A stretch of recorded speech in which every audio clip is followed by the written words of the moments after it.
Welcome to another week of Salute Your Sports. I'm Kamen Enchev. Joining me, Drew Brackett and Tom Castleman. Guys, another fun show today. We'll talk football, pro and college both, and of course, our betting locks of the week later in the show. Tom and I coming off perfect weeks. How about that? We haven't seen that in a while. All that and more coming your way. Absolutely. We're going to be talking some overrated and underrated, and of course, everybody's favorite hot button, hot topic issue, quarterbacking in the NFL. It is the most visible position. So definitely going to be talking some rankings that we have on that if perhaps we were starting a team today. Yeah, we'll start with those rankings. And guys, who do you think is in the top 10? This week we'll rank 10 through 6 as far as quarterbacks go. Right now, starting with the 10th spot, Common, who you got? Yeah, so just to make it 100% clear, in case we haven't done that already, this is quarterbacks for this next season. So obviously, a guy like Tom Brady could be in the top 5. So a young quarterback may be in the top 10 for the future. But for now, we're talking about right now for this next season. So first off, I'll start off with a couple honorable mentions just real fast. Matthew Stafford with his arm strength on an improved team. Kyler Murray, a talented dual-threat quarterback who needs more consistency. Ben Roethlisberger obviously has all that knowledge, but he's past his prime with his abilities. Joe Burrow, definitely going to be in the top 10 for years to come, but he is coming off an injury. So for this season, I rank him just outside the top 10. And my number 11 is Justin Herbert, the rookie, setting the record for 31 touchdown passes as a rookie this last season. Does need to improve in the clutch, 13th in QBR, 15th in completion percentage. So he's got to work on those things. He put up a lot of really good numbers because the Chargers were down in games and needed him to come back. But for my number 10 spot, I'm going with Lamar Jackson, the guy that you guys know that I like to hate on, but he does crack my top 10. Lamar, by the way, the Ravens were last in the NFL in passing yards last season. So if we were talking about passing quarterbacks, he wouldn't be even close to the top 10. But if you look at a stat like QBR, which factors in running, factors in clutch play, he was 7th in the NFL in QBR. He's a fantastic runner. I do think he's helped by his offensive line. I do think he's helped by the great running backs that he has. But ultimately, the guy is a top 10 quarterback, just barely if we factor everything into control. He's a nightmare for defenses. He's a nightmare for them to prepare. But the reason why he's only number 10 for me is if the Ravens do get behind in games and they have to pass the ball, I don't think that Lamar Jackson is the guy to do that. So he's number 10 for me. Who do you guys have at your number 10 spot? Yeah, for my number 10 spot, I have a guy that is coming off of an injury, actually, Dak Prescott. If it weren't for the just awful ankle injury that he had last year that I watched once live and then made a point of making sure to never watch it again because I'm kind of squeamish like that. If it weren't for that injury, I'd have him much higher on the list. I mean, there's only 10 quarterbacks on the list. I don't know how much higher I would have him. He'd probably be firmly right in that mid-range of like 5, 6, 7 type of thing for me. So that's going to be the biggest thing for Dak Prescott. He's surrounded with great weapons in Dallas. We're going to have to see how he does with a not as great offensive line as he had, maybe 2 years ago.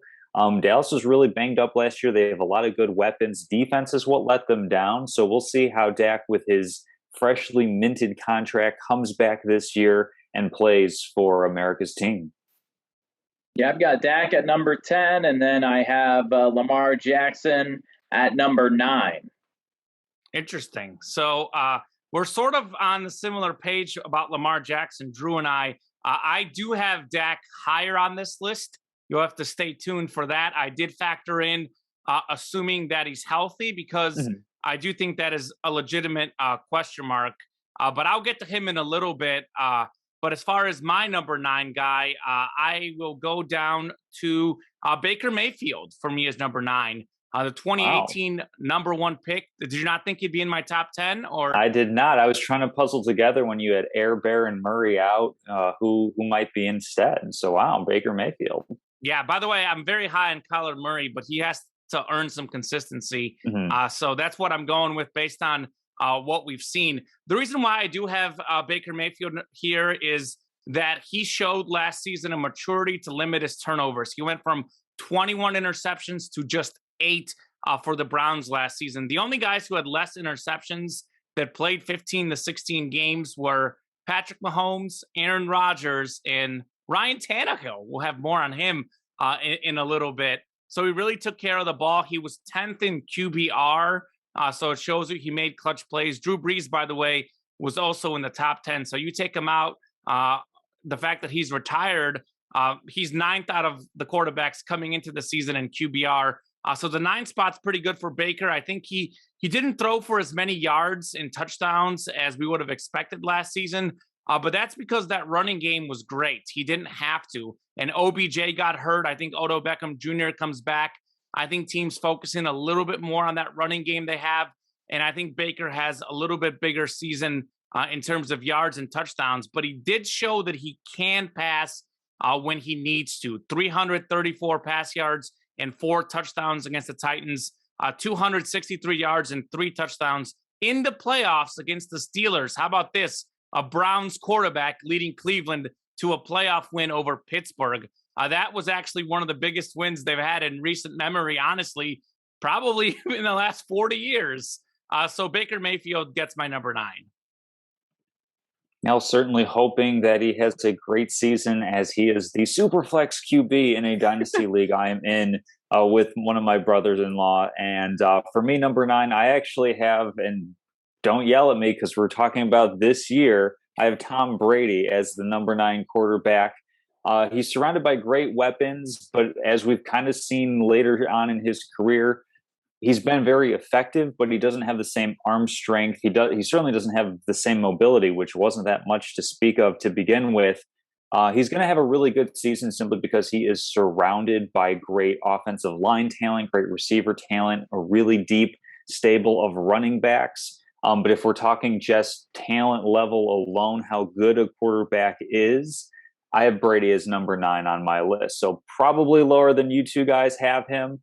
But certainly the greatest of all time has to be on a top 10 list, even at the age of, 43, 44 heading into this season. It's incredible what he's doing. Yeah, real quickly, Tom, normally I'm the one who hates on Tom Brady in this show. I'm not even going to have him in my rankings today. He's in my top 5. So you have to wait till next week to find out where he's in my top 5. I think the fact that I think he was like 3rd in touchdowns last season, despite playing injured, I think is scary. Mm-hmm. Eventually he's going to slow down, but he hasn't shown it to me yet. So I got to put him much higher than 9. But who do you have? You had 9. I think you had Lamar Jackson. Drew, who do you have at 8? Yeah, I've got Ryan Tannehill at 8, and then Kyler Murray at 7. Interesting. So speaking of Ryan Tannehill, I also have him in 8th. Oh. I was really close to putting him in 7th. I actually slotted him in 7th eventually, but then I gave Dak Prescott the benefit of the doubt that he's going to be back healthy. I think if Dak Prescott is like 95%, I do put Tannehill at number 7. But I went with assuming everyone is fully healthy. So I have Tannehill at number 8. This guy was 4th in the NFL in QBR last season, 5th in QB rating, tied for 7th in passing touchdowns with 33, only 7 interceptions. Only Mahomes and Rodgers had less than that of the guys that played 15, 16 games. And he did all this without a great offensive target. All due respect to A.J. Brown. I think with Julio Jones coming in, he should only get better. And I know that a lot of times Tom talks about you win games with, despite of, or because of, and they won games because of him. He has 22 game-winning drives in his career, fourth quarter comebacks, 6 of them last season. So how about that? One of the clutchest quarterbacks in the NFL. He's 18-8 as a Titan starter. 2 years ago, he led the NFL in QB rating. So actually, I maybe should have him higher than number 8, but I went off based on talent, I think. So I do have Ryan Tannehill at number 8 in Tennessee. Well, wonders never cease. I have Lamar Jackson as the 8th quarterback on my list. And actually, I have Ryan Tannehill higher than everybody else. I have him at 7th on the list, believe it or not. for a lot of the reasons that you mentioned, Common. He has over the course of just like the last season, if you look at, Pro Football Reference or something like that, and you see the progression of his career, he went from 2019 being a win with quarterback, basically somebody who's not going to cost you games, to, as you're saying, somebody who can occasionally step up and be the reason that you win a game. Obviously, when you have a at least this era great of a running back in Derrick Henry, you're going to have a much easier time passing the ball, simply because defenses are going to be putting 8 in the box. They're going to be watching out for play action fakes. I think that this season I see no reason for him to regress. He's certainly not in that age range to start his regression yet. And when you consider, hey, he's going to have Julio Jones joining A.J. Brown at receiver, he's going to have some good weapons around him. Lamar Jackson, like you mentioned, just to wrap up on the 8th spot for me, not as great of a passing quarterback, but what he does as a runner is game-changing. And Baltimore, they keep trying to put some weapons around him, bringing in Sammy Watkins. They drafted Rashad Bateman out of Minnesota. I believe Bateman currently is injured. So Ravens are definitely looking to add some more weapons, add some more passing elements so that they're not in the bottom 10 in passing attempts or something like that. They're looking to try to get Lamar Jackson to be a better downfield passer and helping him out with that with some better weapons. But I currently have him as at 8 and then Tannehill at 7. Yeah, I'm actually proud of you guys because I thought you guys both might have Lamar at like number 5, number 6. So I'm happy to see that you guys have him at what is probably pretty fair rankings. I know obviously I've got him a little bit lower, but I do have a Lamar Jackson bias, should we say. But for my number 7, I went with Dak Prescott. I think all things considered, if everyone is healthy and playing to their best of their ability, I think Dak is the 7th best quarterback. I think he was leading the NFL in passing yards per game last season before he got hurt. Obviously, part of that was because he had to pass the ball a lot because of how dreadful that Cowboys defense was, especially early in the season. But he's shown it the last few years. He has been a phenomenal quarterback for Dallas. He was his last full season, he was 2nd in yards, 4th in QBR, 4th in passing touchdowns, and 10th in QBR in 2019. So Dak Prescott, to me, is a very good player. He can pass, he can run, he takes care of the ball. He really has no weaknesses apart from the fact of staying healthy. If Dak is healthy, he's number 7. If he's not healthy, I think in the NFL, there's so many good quarterbacks, you can bump him out of the top 10. I think if you look at like the number 15th quarterback in the NFL versus like the number 7th quarterback in the NFL, I think there's a very small gap. I think 1 through 6 to me are kind of maybe a step above the rest. But 7 to 15 are really, really close. I mean, if Kyler Murray plays to his potential, Kyler Murray is probably my number 7 quarterback. It's just that we've seen a lot of inconsistency from Kyler Murray. Who do you have at 7, Drew? Yeah, at 7, I've got Kyler Murray. Oh yeah, and then 6 is Deshaun Watson.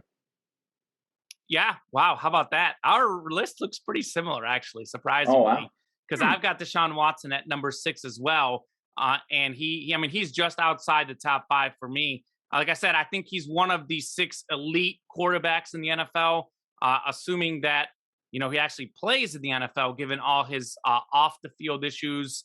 But I think talent-wise, he is easily number 6. I mean, he was 1st in passing yards last year, 2nd in pass yards per game because Mahomes sat out the last week. He was tied for 7th in passing touchdowns, 2nd in QB rating, but he was 12th in QBR, which factors in clutch numbers. And that's the only reason why, if you look at his numbers across the board, you would probably put him in the top 5. But I think his numbers were a little bit inflated, scoring in garbage time on a Houston team that's 4-12. And I think 2 years ago, we saw him drop a 24-0 lead against the Chiefs in the playoffs. Certainly, he wasn't the only one to blame for that, but I think Houston had a lot of expectations last season. They didn't deliver. The one question mark with him is his leadership, his maturity. Can he truly be the man for that team? These accusations also worry me. I think if we were talking on talent alone, when you factor in that Brady, Rodgers are aging, Russell Wilson not far behind. I mean, Deshaun Watson has the ability to be a top 3 quarterback in the league with Mahomes and Josh Allen for the next 10 years. But whether that happens comes down to potential court cases and just his behavior and what happens. So he's got to be number 6, though, for me, if we're talking about just this next year. Yeah, if we're talking about what players can be doing for next year, I would say Deshaun Watson is just off the list entirely because we have no indication from the league as to what discipline issue or what disciplinary action might be coming down. They haven't notified the Texans, Watson, or anybody, as far as I know. I haven't seen any breaking news on that as to what suspensions he may face if he's on the commissioner's exempt list. So when I constructed this, I was going on talent alone, pretty much, as unsavory as the individual might be off the field. So we'll get into more of that next week. For me, I have somebody that was off of your list coming. I have Justin Herbert. I've got Herbert on my list as the 6th best quarterback, seemingly coming out of nowhere. Wasn't really supposed to be playing, and then the team doctors for the LA Chargers, punctured a lung for Tyrod Taylor. Justin Herbert thrown into action and just completely took off. Going from there, he could do it with his arm, he could do it with his legs. The issue is that San Diego put $1 in the jar for that one. LA just had a lot of injuries, as they seemingly do every single year. I think he did a good job under tough circumstances. I'm excited to see where he goes forward from here. I think his raw talent alone is just astronomical. And, provided that he's healthier, that's what gives him the edge over, say, a Joe Burrow. So he's a little bit less established, but I'm really excited about his talent, which is why I have him 6 on the list. For the record, I originally had him number 9 when I made my list. And then I just went back and revised and thought about it. Like I said, I think my rankings like 6 or 7 through 15 are really close. I mean, a guy like Matthew Stafford, we know his talent. If he fits with that Rams offense, he could easily be in the top 10. And I think for sure Herbert can and probably is right there in the top 10. I do think that teams are maybe going to figure him out a little bit this next season. And I do think he had some bad luck. I know he didn't deliver in the clutch. They lost a lot of close games. But, I mean, he had the one game where they dropped a touchdown. There was originally a touchdown, then they call it back against the Raiders. Just typical Chargers stuff. So when it's a tiebreaker, I tend to go against the Chargers. But I do think he definitely has the talent and ability to be a top 10 quarterback if he already isn't. He was the hardest guy for me leaving off the list. I think I look at I think I had Lamar number 10, Baker Mayfield number 8, and Herbert number 11. I think those 3 might as well be a 3-way tie for me. So it was a tough call. But our lists look more similar than I thought they would. And I think the only guy in the top 5 that is going to be different is Drew and I are obviously going to have Brady. You won't, Tom. Right. So that'll be a good list to tune into next week. Definitely. We'll have to get ready for that, but we'll move on to preseason, guys. Week 1, I know, Common, you're watching every game. Drew Lock put on a show for the Broncos as they routed in their win over the Vikings. Common, what do you think? What were you paying attention to in week 1 of the preseason? Yeah, I was going to bring up Drew Lock at the end, but since you brought him up now, might as well transition well into that. So, by the way, I was on a vacation with my mom and my dog in Wisconsin, and we went to the dog beach. He loved it, and we went hiking. So I actually barely watched any preseason whatsoever, but I watched all the highlights on SportsCenter, read up all the statistics. So I feel like I got a good base of how these quarterbacks played. I watched every throw Justin Fields made on replay. I watched pretty much all the throws Lock made too. But what stood out for Drew Lock was how good he was. 7 of 8, 151 pass yards, 2 touchdowns, 5 of 7, 151, 2 touchdowns. But Teddy Bridgewater, not too shabby. 7 of 8, 74 yards and a touchdown. Obviously, you can't read too much in the preseason, but if you're the Broncos, you got to be pretty happy with your quarterback play. And that is an interesting competition because the coach said week 1 Lock starts in preseason, week 2 Teddy starts in preseason. I think not much changed. I think they're neck and neck, and I think Lock is going to get the tiebreaker due to the higher ceiling. So if it keeps going like this, he's definitely the starter. I think the Saints have a lot of concern with Winston and Hill, not really just because of the preseason game itself, but I think they both struggled. Both of them had an interception, 7 of 12, 96 yards for Winston, and a touchdown and a pick, 8 of 12, 81 yards, no touchdown, and a pick for Hill. And Ian Book, their rookie, who's been playing well in camp, supposedly also had an interception. And that's the thing for New Orleans. You look at the last 15 years, they've pretty much had probably a top 3 quarterback in the NFL every season. Some years top 2, at worst case top 5 quarterback in Drew Brees. They have the ability to possibly be bottom 5 for sure, below average. So that stuck out. I'll get to the rookies in a little bit, but what did you guys see the opening weekend? Yeah, I didn't see anything that kind of stood out as a surprise or a shock to me, especially looking at some end results. I mean, the talented rookie quarterbacks, to kind of touch on that a little bit, they're going to show out with some natural talent, especially when a lot of teams are going with relatively vanilla game plans where it's basically, the simple concepts, because no coach wants to put out anything on tape that can be used against them later on in the season. So the one that I obviously was keyed in on the most was the Chicago Bears. Their offense, I have to say, is in peak midseason form with Andy Dalton at quarterback, just a couple of nice 3 and outs, very minimal time of possession. Wouldn't want to try to march down the field or do anything to display anything that the offense might be doing. So better to just kind of show gross incompetence up front and then surprise people later on in the season with, who knows, maybe a little bit more gross incompetence on the offensive side. Justin Fields did stand out with some really good plays, but also there were some struggles there. I'm not going to look too much into the results that he had in terms of a wide open touchdown run, a wide open touchdown pass. But he showed some special moments. He showed some special things he can do. He also showed that there are still just some kinks that he's going to have to work out as he's going to progress to become a starting quarterback in this league. So really, at the end of week 1 in a preseason is basically, as long as you don't fall flat on your face and show that you're an abject failure, as far as being a young quarterback goes, you'll probably be, at least all right later on down the road in the preseason. But definitely looking forward to more games. Fingers crossed everybody remains healthy across the league so we get some nice competition playing out. Drew, what did you see? Yeah, I mean, I watched the Bears game. Dolphins were looking good, and then the Bears kind of just played a lot better in the second half. Drew Lock had a heck of a day early on. Broncos were looking good. Oh, yeah, I thought you were going to say Drew Lock as in you were talking about the Bears, but Justin Fields. You were transitioning. My bad. Yeah, but it's week 1 preseason, so we'll find out what folks are all about shortly.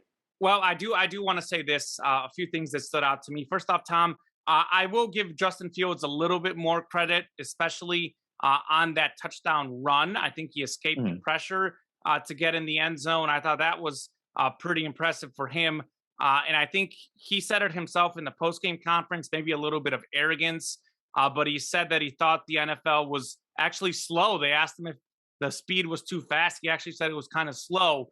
So the results do speak for themselves. Obviously, different guys going up against 1s and 2s, but the Bears were doing nothing. He entered the game and he was 14 of 20, 142 pass yards and a touchdown, 5 carries, 33 rush yards and a touchdown.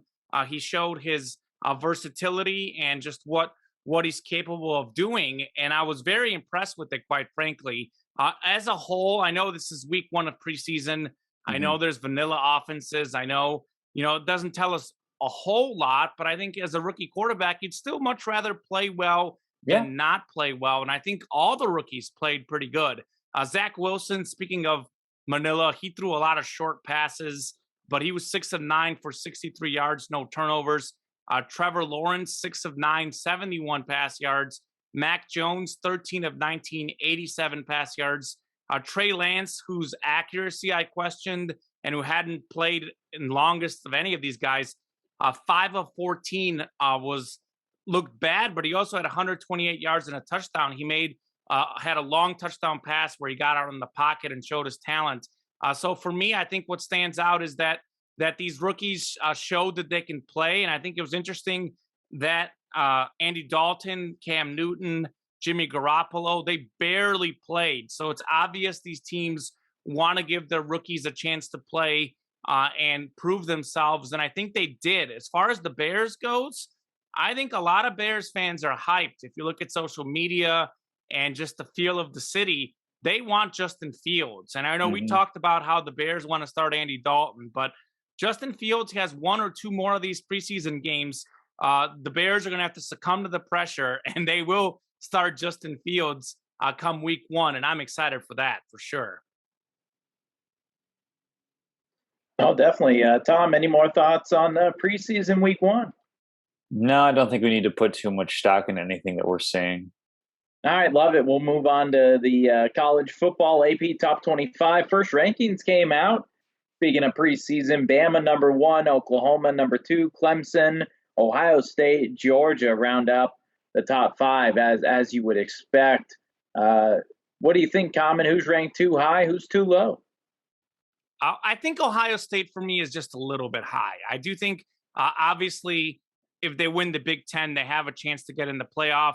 And I will say this, as far as rankings go, it's just so hard to predict these rankings. You simply never really know if we're talking about preseason rankings. But for me, Ohio State losing 11 of 22 starters and not a single quarterback on the roster has thrown a pass.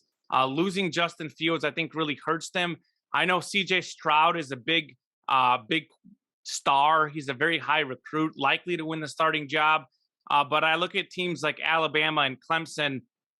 We've seen their backup quarterbacks play last year, and they succeeded. We haven't seen this guy succeed. Now, he does have a really good offensive line. He does have really good receivers.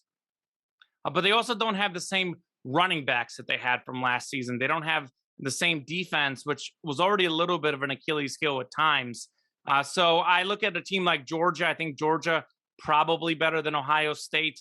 For me, possibly Texas A&M. But then again, those SEC teams beat each other up. Ohio State could easily slip into that 4th spot. But if I'm thinking top 4 teams right now, I'd probably have Ohio State a little bit lower personally. Yeah, Ohio State's a good one. I mean, I'm just kind of generally predisposed in this era of college football to think that teams like Texas and USC might be just a little bit overranked, a little bit up there on brand recognition alone. These aren't the Vince Young and Matt Leinart teams. We've seen some decent teams coming out of those 2 schools recently, but nothing to really indicate that they should be as high as they are in the top 25. USC at 14, Texas at 19. I think, probably both schools might be a little bit lower than that, probably still rounding out the top 25 to be sure. But as I said, it's just one of those things where maybe on name brand alone, they're a little bit too high. I think LSU could probably be a little bit higher after a bit of a rough year last year at Orgeron, seemingly putting together a much better team for this year. And then even looking toward the bottom of the top 25, Coastal Carolina at 24, I think they could definitely be a little bit higher on the list. They were an overtime 3-point loss away from being completely undefeated last season. I think having them a little higher up, maybe in the low 20s to upper teens, would be a good spot for a school like them.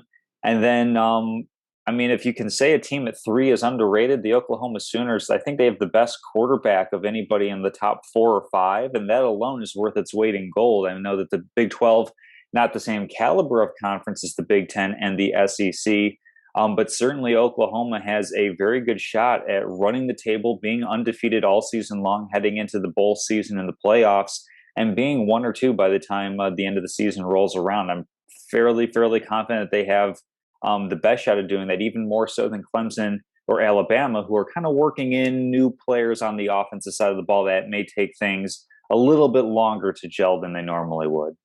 Real quickly, I think, Tom, you might be looking at the coaches poll. I was looking at the AP poll, which came out today. But the polls are pretty similar. Oh, okay. I think in the AP poll, Oklahoma is number 2, which is where I would probably put them ahead of Clemson. Okay, got it. Yeah, I did the coaches poll pulled up. That's the one that I found. But I actually have something I completely disagree with you on, and that is Texas. Texas, to me, is actually going to be a team that will fight for the top 10, and I think it's because of Steve Sarkisian, their coach. Texas has had a lot of talent the last few years. They've lost some close games. They haven't quite delivered. They've been really, really close, and I think he's going to put them over the top. I think what he did at Alabama was historic. I mean, he did wonders for the Alabama offense. I think he's a fantastic coach. I know a few years ago he went through some personal off-the-field stuff, but he did great at Alabama. He learned under Nick Saban, and I actually really like their quarterback that they have, Casey Thompson. I know they're losing Sam Ehlinger, but I actually think Casey Thompson is an upgrade. He was 8 for 8 in the Alamo Bowl, 170 yards and 4 touchdowns in a win over Colorado. I think in the AP poll, they're a little bit lower than the coaches poll. I think they're 21.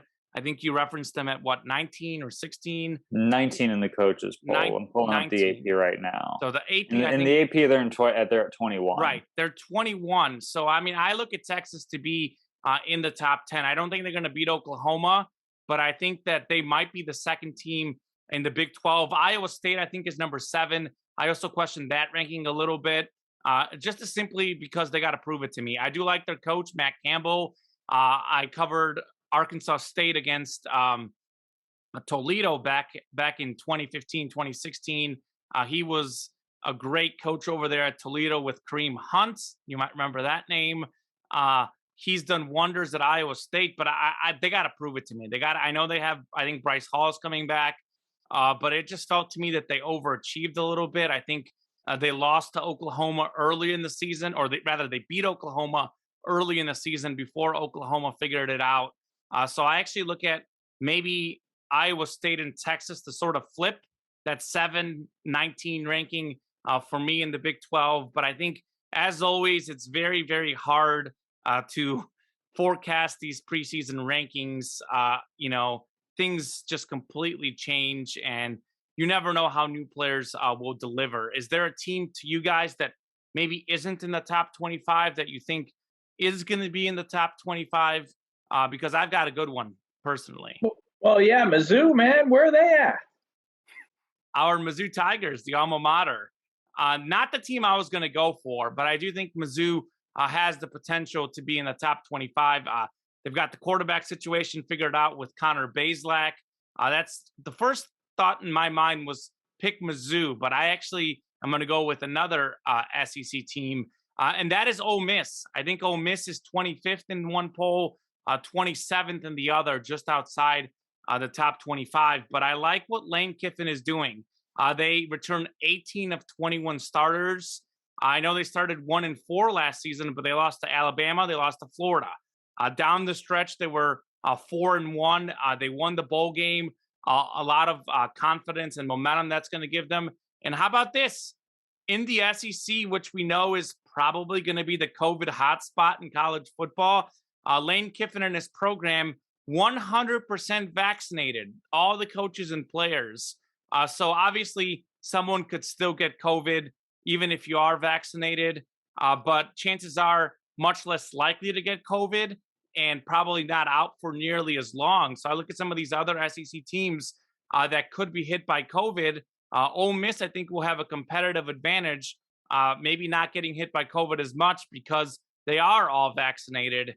And they're rolling 4-1 down the stretch, winning the bowl game, I think, against Indiana. I think Indiana didn't have their starting quarterback there, but that was still a really nice win for Ole Miss.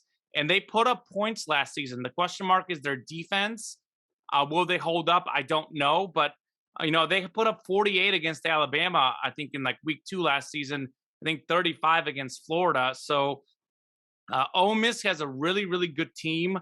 They just got to work on their defense. If the defense can be just decent, this could be a team that could be 9-3 or something this season. Yeah, Ole Miss is a really good pick to crack the top 25. I'm going to go with a little bit of a local flavor. Chicago's Big Ten team, the Northwestern Wildcats.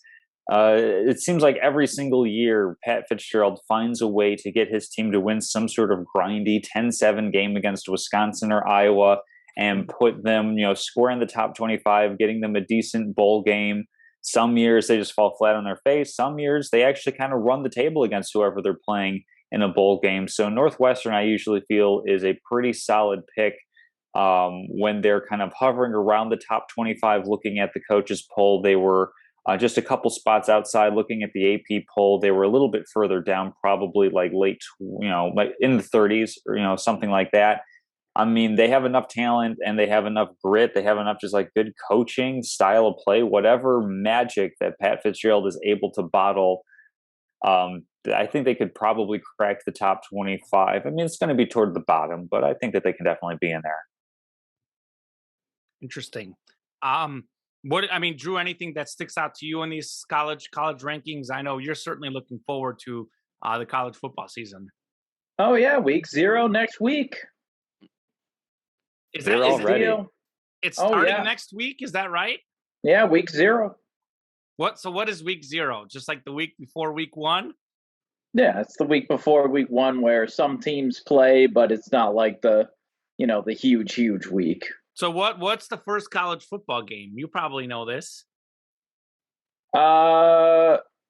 Yeah. Let's see here. Is it some action? Oh no. It's a big game. I mean, it's Nebraska at Illinois. Is it Brett Bielema, the Illinois coach now? He is taking over for Lovie Smith. Yeah. Yeah, Lovely's gone. I've interviewed him a handful of times when I was in Arkansas. When he came down to Northeast Arkansas to do Razorback events, I think I interviewed him at the bowl game against Kansas State, and I think the spring game too.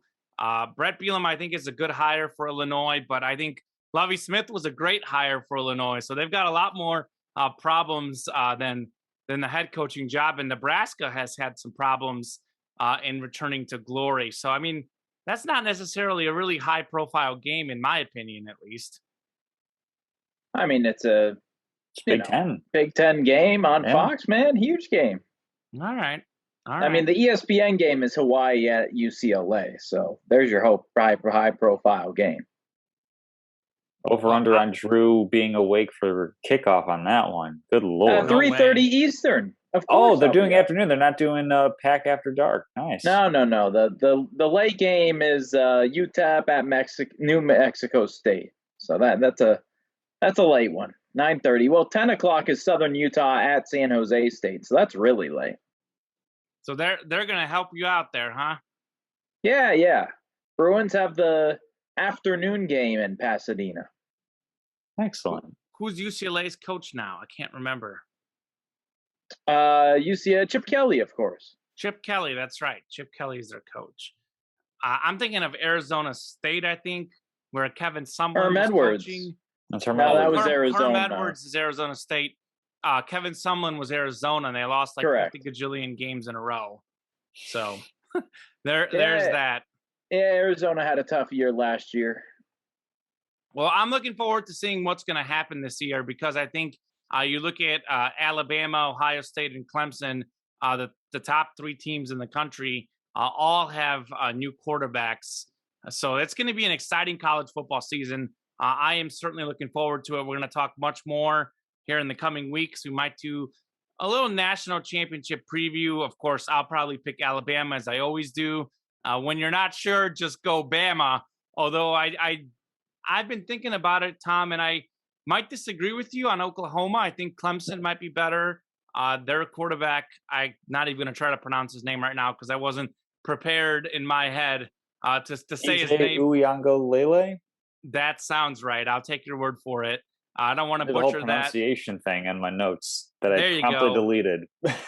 Yeah. I always remember when I used to do highlights of Tua, I would just say Tua instead of his last name. I do know Antetokounmpo now. That used to be a hard one, but we've heard that name so much these days. So it'll be fun to look forward to. An exciting time with the NFL.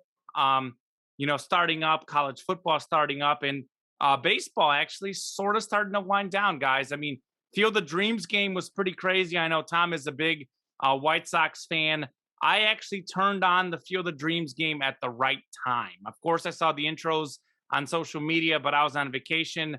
Popped it on in the hotel in the ninth inning. The White Sox blow the lead, and then they come back and get a walk-off home run from Tim Anderson. An incredible atmosphere. What did you guys think of the Field of Dreams game? Well, I think that it would not have been as memorable of a game if Liam Hendricks hadn't given up the lead, hadn't given up a couple of home runs to the Yankees, allowing it to flip from 7-4 to 8-7, and of course setting up the storybook finish. It's almost as if it were like a movie with Tim Anderson hitting an oppo taco, as it is known in some circles, to win the game in a walk-off fashion. I mean, just watching the highlights of that, especially when you have like those 8K cameras going for the close-up shots that they have right by the dugout. I mean, everything was really picturesque about it. I think that the way that the game went made it more successful. I don't think it would have been as talked about if we didn't have the storybook finish. So I find that kind of interesting, how the narrative might have been a little bit different if it hadn't been quite so dramatic in its finish. Drew, what did you think about it? I mean, did you get a chance to at least see the highlights and just the whole atmosphere? Yeah, I mean, the walk-off was great. I mean, it got very high ratings, so I think baseball has to do something like that more. Got to get the nostalgia going for fans. Yeah, real quickly, just to counter what Tom said, Tom, I know obviously baseball won because there was 8 home runs in the game. I know you had Judge and Stanton homering, Abreu and Anderson. Jimenez, I think, homered as well. So, like, all the stars showed up. You know, it was a 9-8 ball game. But the ratings, though, I mean, the ratings are for the whole game. So, you know, you can't just counter in the 19th inning. It was their best regular season ratings they've had in 16 years. So I think that was a great, the entrance and everything was wonderful. I mean, I don't know what you guys think in terms of what does baseball have to do to create more fans and more atmospheres like this? Because I do think this was a massive success for them. They're also doing the Little League game this season in Williamsport, the Little League Stadium. I think it's like the 4th year. They're doing this Indians and Angels this week. So a chance to see Shohei Ohtani. I think that baseball needs to build off its nostalgia. I think it's never going to top the NFL. As great as this game did, NFL preseason beat it in the ratings. NFL preseason beat the Olympics. NFL is number 1. Baseball doesn't have to try to compete against NFL. Baseball just has to be on level footing with NBA and improve its ratings. And to do that, I think you got to really, really showcase your superstars more. I know, Tom, you talked about Fernando Tatis Jr. That kid has so much swag. How he's not all over the internet is beyond me. So showcase him, showcase obviously Shohei Ohtani, who's maybe the one guy they have been showcasing decently enough, but Vlad Guerrero Jr., there's so much you can do with that Jr. and his father, Tatis Jr. and his father. There's so many like stories that you can do. And I think baseball needs to find a way to showcase these stadiums. I think baseball is the one sport where has probably the prettiest ballparks. Sometimes you go to a baseball game to see the field, to see Wrigley Field, to see Fenway Park, to see the old Yankee Stadium. Like, you go to those environments to see the field, to catch a ball game. So I think they could do more publicity with that. I think they can bring back more legends. But I think the thing they got to do most of all is market their superstars and don't do something stupid. The steroid era hurt them. It's put them behind all the lies the players told. And then they had the opportunity last season to be the first sport back to gain some momentum. And of course, we had the owners and the greed. The owners and players couldn't agree on money. And baseball coming back about the same time as the NBA. I think golf was back sooner. It could have been just baseball and baseball and baseball. And they messed that up. So baseball needs to work on not doing stupid things. And I think they need to do something where, you know, all these parks are changing, like Guaranteed Rate Field isn't Comiskey Park. It could be like Comiskey Park or Guaranteed Rate Field at Comiskey Park or something. Keep the names going. Just keep the nostalgia of the game. Forget about all these new rules. I can tell you that a lot of the old school fans, I know my girlfriend's grandmother hates the runner on second base in the 10th inning. And I think they're removing that next year, I believe, and they might be removing the 7-inning doubleheaders, but remove all that. And one thing that I do not want baseball to touch, don't even get near this, the automated strike zone. Worst idea I've ever heard. I think as a former umpire, I think how an umpire calls the zone, is he calling it high? Is he calling it outside? Is he giving the corners? That's part of the game. And I think fans like seeing how the umpire calls the game. So no to the automated strike zone. I think they need to go back to the basics. Here's the deal. Look, I like football better. I'm always going to like football better. But football is a 3-hour game. Baseball is also a 3-hour game. The length of the game isn't keeping people away from football. So I think baseball needs to stop focusing on making these games shorter, but just focusing on the talent and the history behind the game. Yeah, I mean, it's not a length of time, it's the pace of play. I think we talked about it, weeks and weeks ago about how you could literally have minutes between anything of consequence happening in terms of a strikeout or a hit or something along those lines.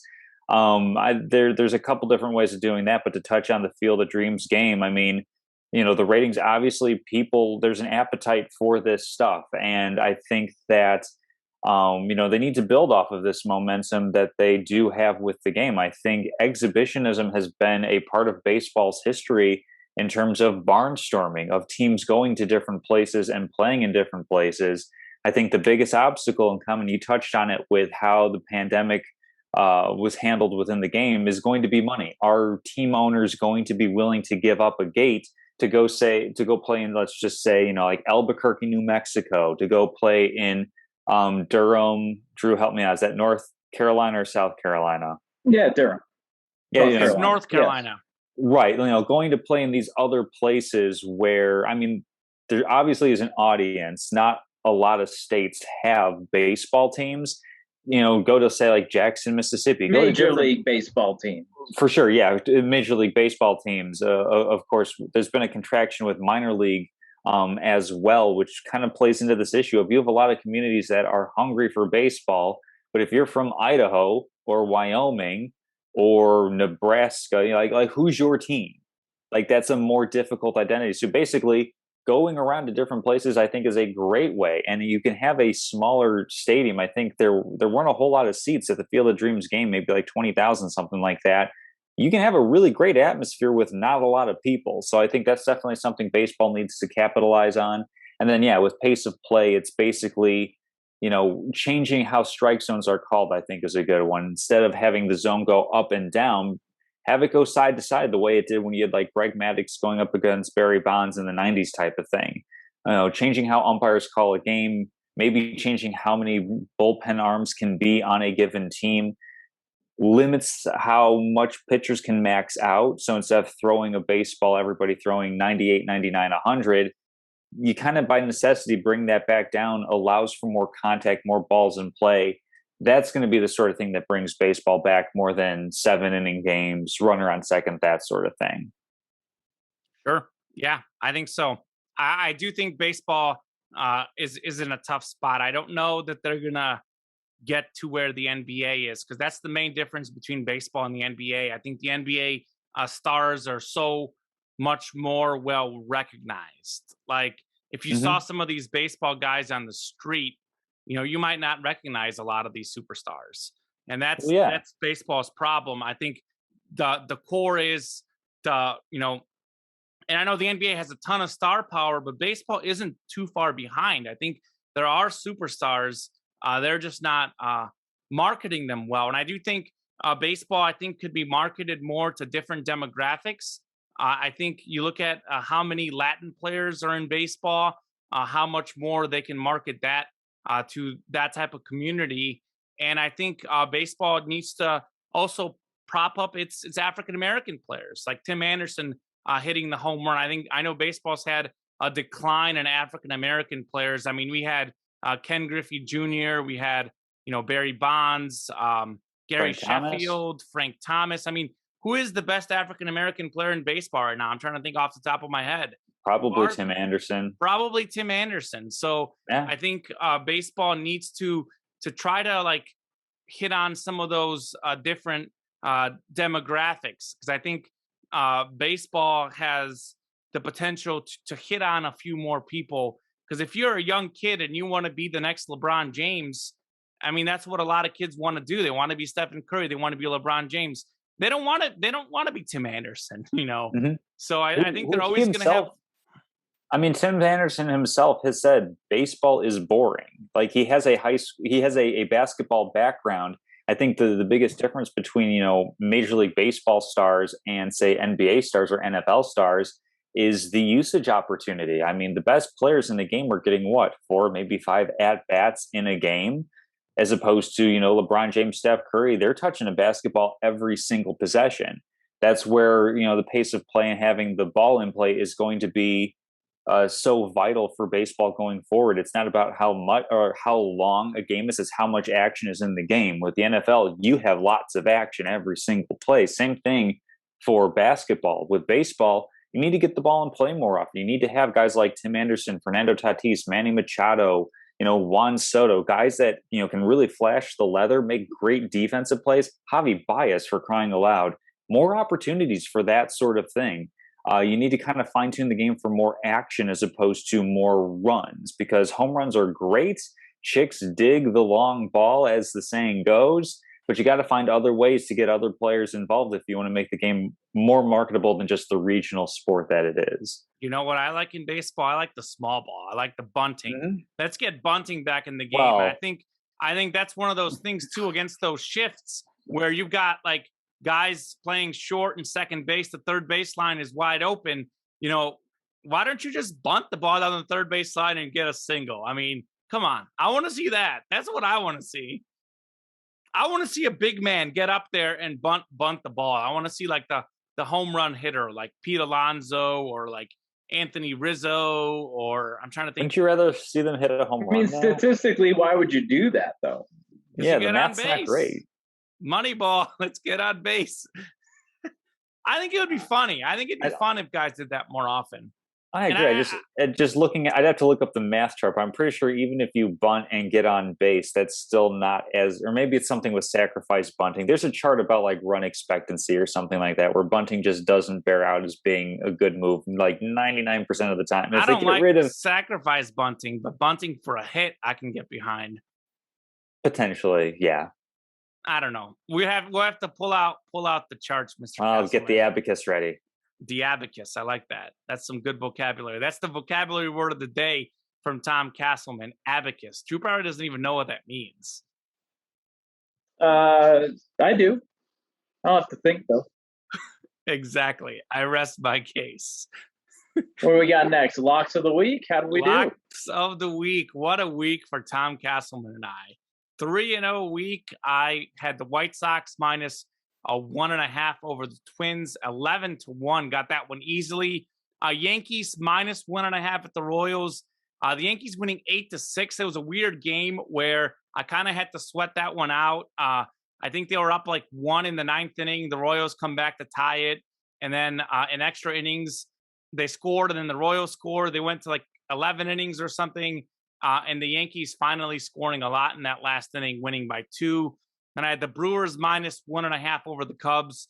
The Brewers winning 4-2. Had to sweat that game out as well. I know the original game got postponed that night. We communicated off air that I would keep the minus 1.5 over 7 innings because I liked the pitching matchup. Peralta delivered for the Brewers. But the Cubs had the bases loaded, 1 out in the 7th inning, bottom of the 7th. Last inning, because of the doubleheader, couldn't come up with the runs. No surprise there. I think the Cubs have lost 11 in a row now, twice this season. We'll have more on that in Statement of the Week, by the way. Tom 3-0. He also had the White Sox hammering the Twins. He had Joe Musgrove over 6.5 Ks for the Padres versus the Marlins. He had 8, and he had Tigers over Orioles in first 5 innings. Tigers win 6-4 over the first 5 innings. More about the Royals and the Cubs both in Statement of the Week. Talk about woeful baseball. Drew Brackett ruined the week for our perfect show. We had the chance to go 9-0, and Drew Brackett goes 1-2. Of course, he hit his Premier League soccer under.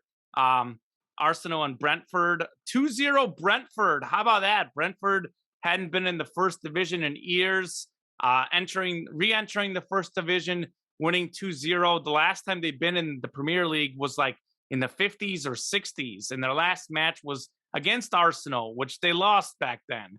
But Arsenal, of course, is a shadow of themselves, losing that game. Drew also had Marlins plus 1.5 against the Padres winning 8-3. And he had PSG Racing Strasbourg under 3.5 goals.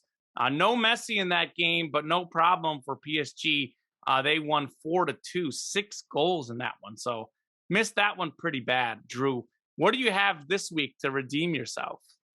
Yeah, we're going to the NFL. Well, preseason, Eagles plus 1.5 against the Patriots, Bills plus 4.5 at the Bears, and then the Vikings minus 2.5 over the Colts. Oh, that was quick. So you'll be tuned into some preseason, or one of those games, Saturday, Sunday? Throughout the week. Throughout the week. Tom, what do you have for locks of the week? I have a variety of baseball things that I'm still kind of determining what I want to do. I'll start with one that I feel pretty confident in. We'll go with baseball tomorrow, August 17th.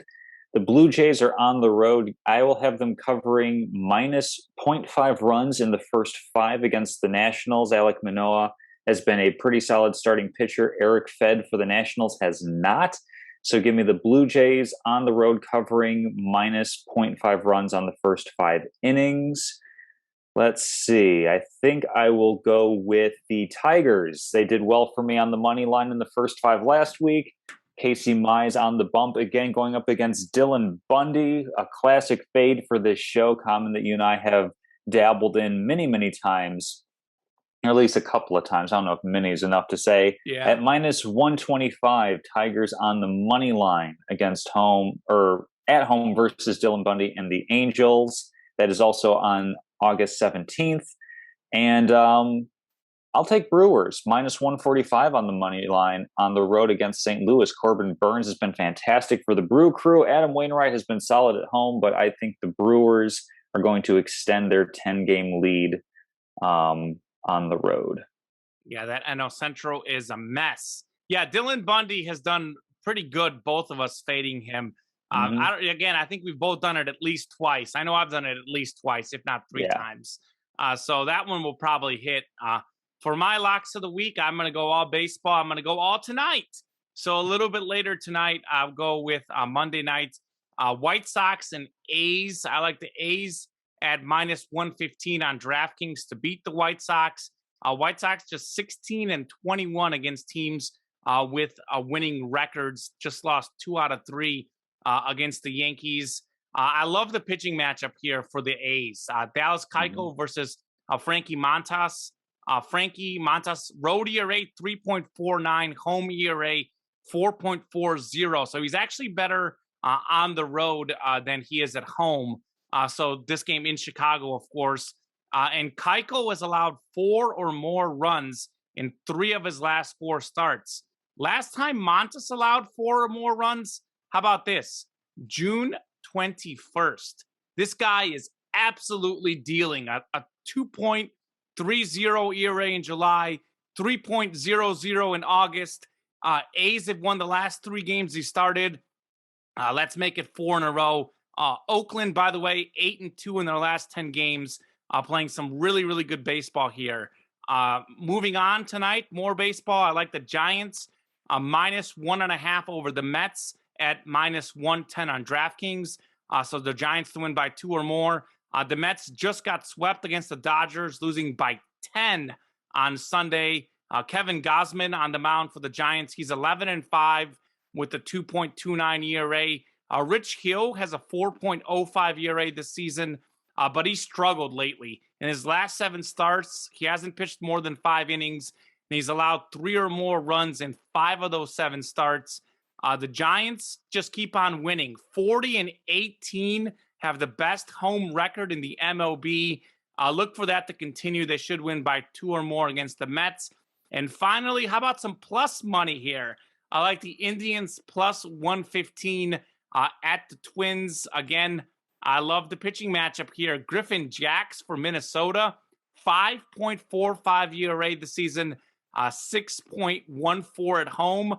Cal Quantrill has been dominant for the Indians. Who is this guy? 0.95 ERA in 3 August starts. 2 of those came against the A's and White Sox, 2 playoff teams. In his last 6 starts, he's averaging 6 innings per start, allowed 1 run in 4 of the 6 starts, 0 in 1 and 2 in the other. So really, really good pitching matchups tonight. If you want to make some money, I would throw down a parlay. Bet the Indians to win outright, bet the A's to win outright, and get the Giants to win by 2 over the Mets. 3-0 baseball last week. Let's keep it rolling. 3-0 this week. I want you to know I had all 3 of those on my list as well before I decided to go with tomorrow's card instead.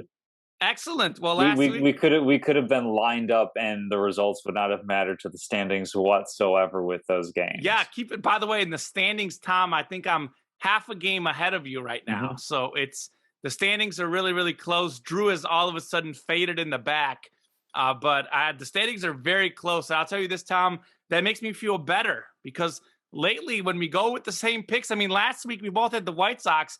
Mm-hmm. They won 11-1. So just the sheer knowledge of knowing that you wanted those picks, man, it makes me feel good tonight. I am excited for some baseball. I'm either going to breathe a sigh of relief or I'm going to have an all-time sweat tomorrow, depending on the results of the games tonight. Just being like, why didn't I? Yeah, no kidding. By the way, I really like the Giants ones, especially against the Mets. That's a really good one that I really, really like. I mean, the White Sox A's, I think, is the hardest one. But I feel really good about the Giants and Indians tonight. Should be some good baseball to keep in mind. A statement of the week. What do we got, Drew? Nothing. I'm just excited for college football here. A week and 5 days? I'm looking forward to it. Let's do it. College what do you guys got? Football, NFL football right behind. Tom, what do you have? I have the NFL is cracking down on taunting penalties, and I think that this is absolutely ridiculous. I understand for high school and even a little bit into college sports, and having a need for unnecessary sportsmanship or unsportsmanlike conduct, whatever it may be. But I think at the professional level, where everybody's at a relatively even level of talent and everybody is paid to be here, I think it's ridiculous that taunting is a penalty. I completely understand if you cross a line with the specific language that you use, if you make physical contact with another player or a referee, I totally get that being a penalty on a player. But in terms of, wagging a finger, making some benign gestures, and just in general trash talking, this is what makes sports fun at a professional level. I mean, we have leagues where, there's crackdowns on what players can say or do, and yet we hear these stories of Kevin Garnett, of Larry Bird being legendary trash talkers, Phillip Rivers doing it cleanly. I want to have other players that are doing that and that are renowned for it. I thought in the Super Bowl it was great when it was Antoine Winfield.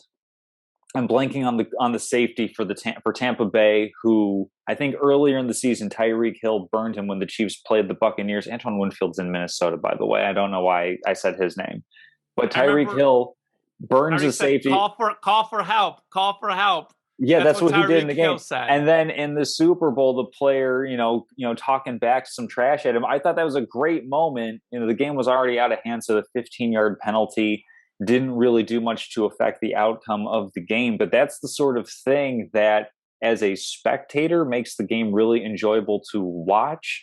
So I think this whole notion of, these athletes need to be paragons of virtue. Well, in that case, how many athletes have we seen that have done actual jail time, have had charges brought against them and are still paid, are still compensated to play on every given Sunday?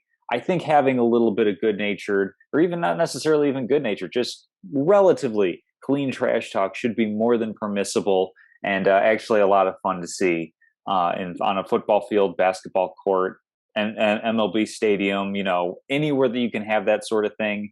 is fantastic for me. It just makes the game more enjoyable to watch. Is Paragon an example? Is that what it's Paragon the pinnacle? It is the utmost absolute objective best that you can achieve. Wonderful. More vocabulary that Drew and I are learning on the show. This is why we have Tom Castleman, Mr. Vocabulary. Can I have my niche? Can I have the language of origin, please? Oh, I can't even get into that. I think it's Paragon. I'll go with the spelling. Really? You got that? Yeah, second place in 4th grade. Still going strong when it comes to the spelling. Castleman knows the words. I know how to spell them. I'm not sure what Drew knows about that at all, but I don't know. Something. I got nothing. So, my statement of the week. By the way, Tom, I completely agree with you. Just to hit on that, I think trash talk, celebrations, all that is part of the game. I think it makes the game more exciting. So I don't like this. I think the NFL did this a few years back where they cracked down on it and they uncracked and then they are cracking again. It's like they're flip-flopping back and forth. In the words of Herman Boone and Remember the Titans, let them play. Let them play. And let them talk. Let them talk. So I'm all for that. My statement of the week is we got to fix tanking in baseball. I don't know that these teams are necessarily obviously meaning to lose, but I think the Cubs traded away everyone. They've lost 11 in a row. The Orioles have one win in their last whatever many games, and the Orioles are losing some of these games by 10, 15 runs. I mean, they're not even close. The Rockies, they haven't won a road game in 50 million years, it feels like. Some of these baseball teams are doing really bad. I actually happened to catch a little bit of baseball last night. I was flipping channels. It was right before the Sunday night baseball game. I think Tim Kirchin said that he thought the lowest level teams of baseball, the gap between the highest and the lowest teams is bigger than he's ever seen in his life. And that guy knows his baseball. He watches more than almost anyone, certainly more than me. And he's been around the game for so many years. So if Tim Kirchin said it, it certainly must be true. So I know we've implemented things in the NBA with the draft lottery. Now they're allowing extra teams in the playoffs. There's got to be some sort of draft lottery in baseball. There's got to be something that keeps these teams from selling everyone. There has to be some sort of punishment because as sports fans, I think we all want to see competitive games. No one likes a blowout. And quite frankly, just another bad look on baseball. To have some of these games, I mean, you have these 11-0 games, 20 to 2 or whatever, 18-3, I think was the Red Sox Orioles the other day. I mean, we should not be seeing scores like that. So I think that's part of as a team, you want to have some excitement around your team. That's why you can sell, but you can't sell everyone. And I think some of the owners sell to make a profit. And I think your team should be held liable for not doing so well. And I think something like a draft lottery would be really good. And do I dare say something about North American sports, but just stuck in my head. I don't know that I think this will happen. I don't know how we can do this, but man, I absolutely love European soccer where they relegate teams.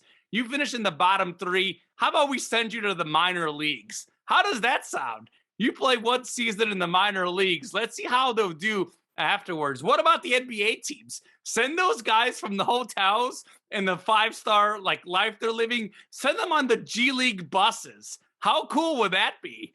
How cool would it be to see these superstars having to go, if they're bottom 3 in the league, they got to go to the G League or the minor leagues. Now that would be some excitement. That's what actually, you know what? Change that. Let's go with it. Why not? Thomas had all these crazy ideas in the past. Let's put in relegation in American sports. You finish in the bottom 3 in the league, you go play in the semi-pro leagues. The NFL, how about the NFL guys? The NFL guys go to the American Football League or something, or the Arena Football League. How does that sound? I mean, the NFL does want to start putting some teams in, London. Maybe you're part of the European League, which I think is now defunct or something like that. You just create a whole nother thing where you just say, go to another continent, go sleep in a different time zone. I actually think that a really decent answer is to end revenue sharing. That's something that was put in place because everybody was complaining about, oh, the New York Yankees, they spend all of this money. How could, poor little Pittsburgh hope to keep up? And what that actually has done is taken money from these teams that do spend to win baseball games and just funnels money basically to teams where you could go 0-162. You could have not a single person show up to your baseball game, and you're still turning a profit because you're getting money from another team, another franchise in the league. The key to making a competitive balance is to make the competitive balance equal to the economic balance. The more you win, the more money you get. When you start putting that kind of machination into place, I think that's going to be what gets teams competing a little bit more often, or at least if you have teams doing a rebuild because they realize that they're not going to be in contention, it's a tighter rebuild. It's going to be maybe a couple of years as opposed to the Astros losing 100 games a couple years in a row. The Cubs going through what was like a 5-year journey from when Theo Epstein took over to when they made the playoffs with that 97-win team back in 2014, I think it was. 2015. I think it only took them 3 years to make the playoffs, maybe, or 4 to make the playoffs. It took a little while, 2015. Right. Yeah. So that sort of thing. Basically, you just need to tie winning to making money because that's what it used to be. And now with the advances in television rights, because hey, sports is the only reality TV left these days. The only appointment viewing television that you can't DVR and watch later. Of course, if you don't care about spoilers or whatnot. I mean, that's going to be the way to make competition more fair, more balanced, is basically tie it to how much money you're going to get. Yeah, this is why we have Tom Castleman. He brings in the vocab and he brings in the economics on this show. Contract Castleman, indeed. Mm-hmm. I will ask you guys one final thing before we get off the air, though. Do you guys like the idea of relegation in American professional sports? Because I think that's kind of exciting. I mean, where would you put them? The G League? I don't know. That would be the ultimate punishment. But that way you're building up the G League, though. You're talking about the NBA wanting to build up the G League. I don't know. I mean, it's complicated because they don't really have a system. Don't those 2 soccer leagues play at the same time? Typically, the Premier League and then the second league. Typically, they play about the same time. Yeah. Yeah, I mean the summer. The G, well, I don't know when the G League plays, the G League is during the NBA season because you have guys getting called up to the NBA. And same as the minors. It's typically, the seasons typically coincide. So, I mean, I don't know. I think it obviously would be really interesting because you, in theory, like the major league team or the NBA team, and I don't know what they would do for the NFL. Mm-hmm. In theory, like they get relegated, they should completely dominate the lower level. But I think what would happen in those scenarios, though, a lot of the stars, and this is what does happen in soccer across the world, a lot of times when you get relegated, the players go to a different team, and it's a harder rebuild for you because a lot of times you don't have the money to pay those guys in that lower league. So I think that would cause teams to get completely disbanded, and that would actually be exciting in its own. I mean, I just think you gotta it's not the players. I think the players have personal pride and they try, but I think it's not even so much the coaches. I think it's the owners. A lot of times the owners decide that they don't want their team to win, whether that's for making money, for draft picks, for whatever it may be. And it just doesn't lead to good product. I just think that would be exciting. I don't have the perfect solution for it because I'll be honest with you. Going in, my statement was we must limit tanking. I didn't even think to suggest relegation. I know Tom's way is probably more realistic, but I do think relegation would be exciting for sure. I mean, do we want to get really off the wall potentially with some things? Get off the wall. Let's go. I'm just kind of drawing this up off the top of my head. We have all these teams that are tied to geography, right? Like the Chicago Bulls, the Cleveland Cavaliers, the LA Lakers. What if they simply had basically if they just did something where it's teams get eliminated and reformed every couple of years, if there's a cycle of that sort of thing. Do you kind of see like the seeds of where I'm going with this a Yes, little that's bit? crazy. Yeah, right. That would be wild. I had another thing that I just thought of, though, that they could possibly do. And how about this for money and sales and incentive?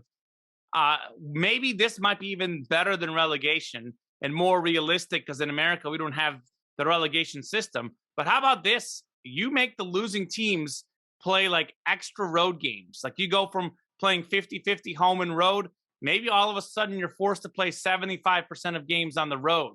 I know that would be hard to restructure the schedule, but I feel that it's doable. Or maybe, you have a really bad record.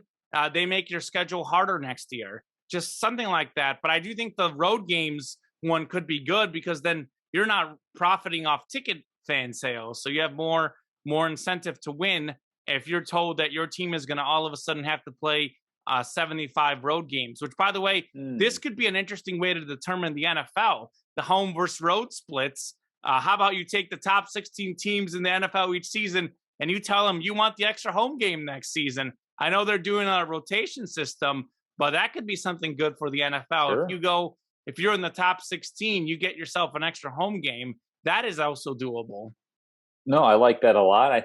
I'm thinking about like player safety and also fan engagement. I think keeping the games 50-50 would be fair, but maybe you got to give up a little bit more of the gate if you had a losing season the year before, where instead, I don't know what the split is on what home teams get versus road teams, but let's just say if it's like an 80-20 split, maybe if you had a losing year, it's closer to 60-40.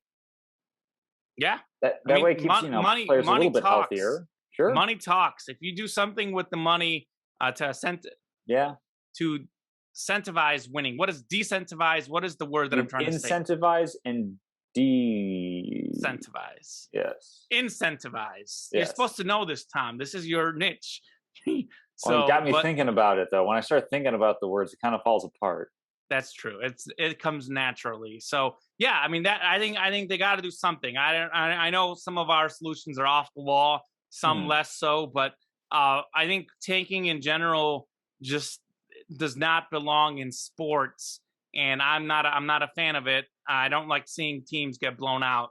So get rid of tanking, and we'll see what they can do. But I think that does it for Salute Your Sports this week. I think next week we're going to be talking our top 5 NFL quarterbacks. We will, of course, have some surprises. Tom Brady getting a lot more love from me than Tom. I'd be interested to see that 3 through 5 position. I have a feeling we'll all go Mahomes, Rodgers, but I can't wait to see the 3 through 5 rankings, because I think those are very, very, very tight. So make sure you tune in next week to Salute Your Sports, and have a great night, everyone.